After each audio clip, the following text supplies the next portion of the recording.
it's me, Jasmine again, and welcome to the best day of my life. I know there are a few things I have to explain, like what happened to my hair and why is there a green screen? First things first, I am in the music room of my guest house. In the music room of this guest house, Tikyo Sam put up this green screen, but we haven't really used it yet. So since it's here, might as well use it, right? I don't know if you guys can hear the noise, but they're doing construction next door, so I'm really sorry for like the clinking and clacking if you hear that. Moving on to my hair. So yesterday I woke up, took the hour train ride to my workplace, realized I didn't have to be to work, came back home and decided to cut my hair. There was literally no thought behind it at all. After I cut my hair, I realized like I'm changing, my thoughts are changing and everything, so this is a good change. However, this is definitely not how I wanted my hair. When I was watching the YouTube videos about how to do them, they made it look so easy, and so I just like grabbed my hair and like cut it, and then this happened. And yeah, I'm a little bit self-conscious about it, really self-conscious about it. Someone already said that I look like Cleopatra. I cannot wait until they like grow down, but please let me know what you guys think in the comment section below. So let's finally get into the video. Just kidding. Before we get to the video, please hit that like button and subscribe button if you have not already. It really helps the YouTube algorithm and helps promote this channel. Okay, so let's finally get into the video. So a few months ago, maybe even a year ago, I don't really remember when, but I made a video called How I See the US After Living Abroad. I think that's the name of it. You guys can check it out. There's a link somewhere there or maybe there. I don't know which side yet. Yeah, but I made a video about how I see the US and how my views of the US has changed since I haven't been there for now about 5 years. But I realized that my views of Japan have also changed since living here. January 16th, maybe even 17th, marks my 5th year of living here in Japan. So I decided to make this video to show you how your views may also change if you decide to live in Japan for long term.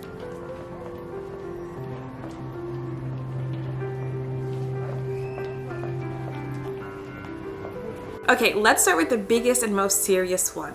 The legal system. When I first came to Japan, I never even thought about the law. I didn't think about the legal system. It just wasn't on my radar because I have never had any problems with the law. But now, after living here for 5 years, I have heard so many horror stories regarding foreigners and the Japanese legal system. I've heard so many stories, and if you watch many J-vloggers, you've probably heard stories as well.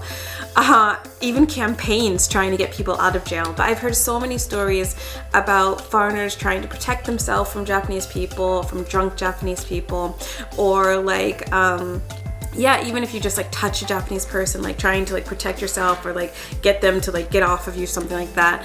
And then if they feign like they're hurt or something like that and the police come, like yeah, you can go to jail. I've heard stories again of after the police officers detain you to try to get the case like finished over so it doesn't have to go to court because it requires like a lot of capital and a lot of like people. If it goes to trial, they will pressure you to confess, and they're really good at pressuring people. Japan has over a 99% conviction rate. So do you really think that's fair in the legal system? But they will pressure you to confess to a crime that you did not do.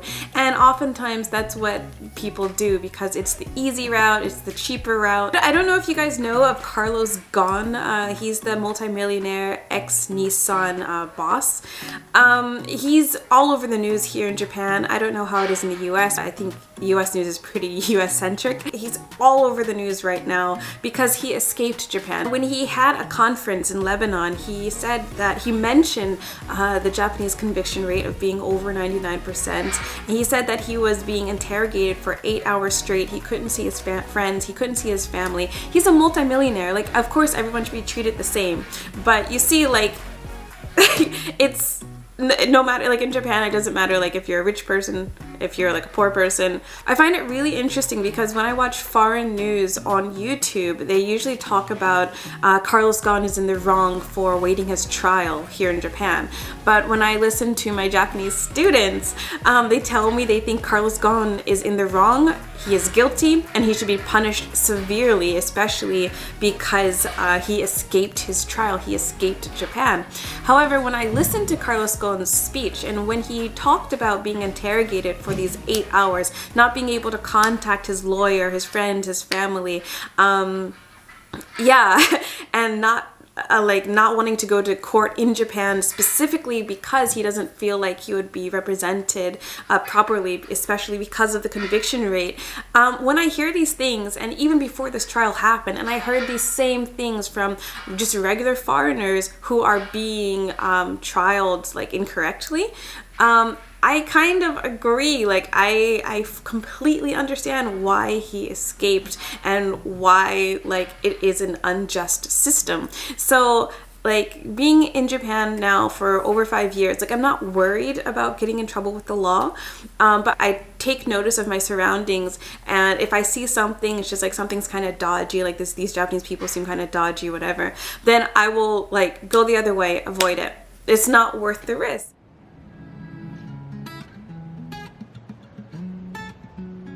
Moving on is entertainment. My view on Japanese entertainment has drastically changed from when I first came to Japan to now, 5 years in Japan. When I first came to Japan, I think like everyone, it was the honeymoon phase. I thought Japan, specifically Tokyo, was like some fun land because like literally every single place you go in Tokyo, there's a karaoke place. You would think karaoke is like more important than a hospital, but there are karaoke places everywhere. There are izakayas everywhere. Izakayas are just like a Japanese pubs with really good food and drinks, but they're everywhere.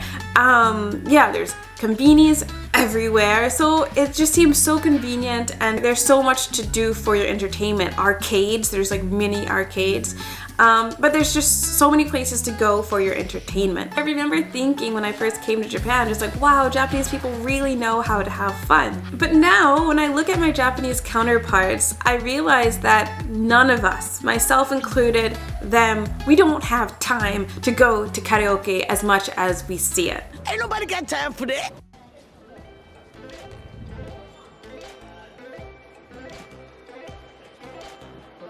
My third view that has drastically changed from when I first came to Japan to right now is human interaction. Growing up in the States, I feel like many people, many Americans, like many just like Americans who have like their parents have been born and raised in the US and their parents' parents have been born and raised in the US.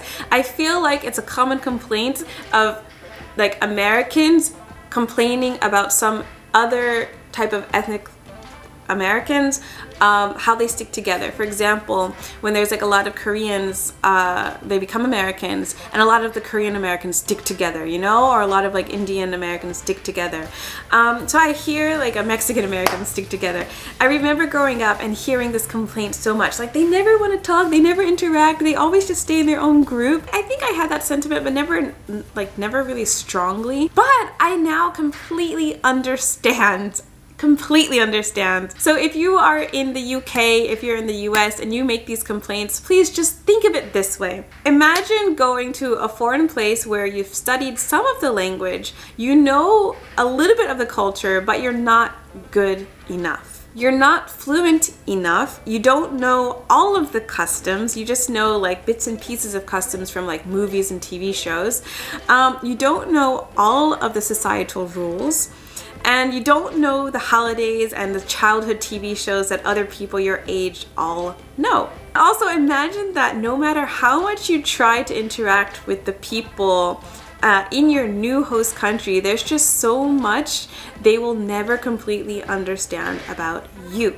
Lots of times when we are having conversations, like an American to an American person, we are always referencing like jokes and everything from like a TV show from our childhood, like SpongeBob or something like that. But when you're going to a new country, you didn't watch the same childhood like movies and TV shows, so you don't have that reference. So a lot of things go over your head, and you cannot connect to the people in your host country on the same level. Things that you find funny, it's difficult for people in your host country to see the same humor, and you really have to explain it, and that can be tiring and stressful. And so when you see another person that is from your country, you guys just get it better. Of course, there are many problems that come with only sticking with people from your country in your host country, of course, but having that sense of familiarity and not having to always explain yourself just feels really good. Going along with human interaction is the fact that many people who come to Japan,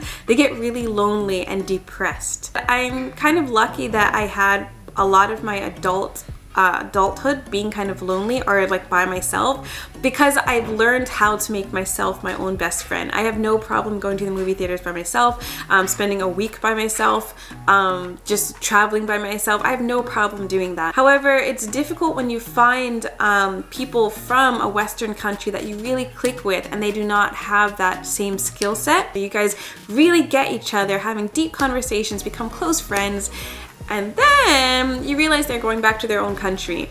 Lots of times because they are lonely or they are depressed. But a lot of foreigners, when they come here, they think that they're going to be here for long term, but they haven't mastered that skill of learning how to be by yourself. Another thing with human interaction is the fact that in Japanese culture, they don't really touch. So when I first came to Japan, I came directly from Peru. So Peru to Japan. In Peru, you are always like kissing people as a greeting. You're hugging them. People that you barely even know, lots of times you're hugging them. You're just really friendly.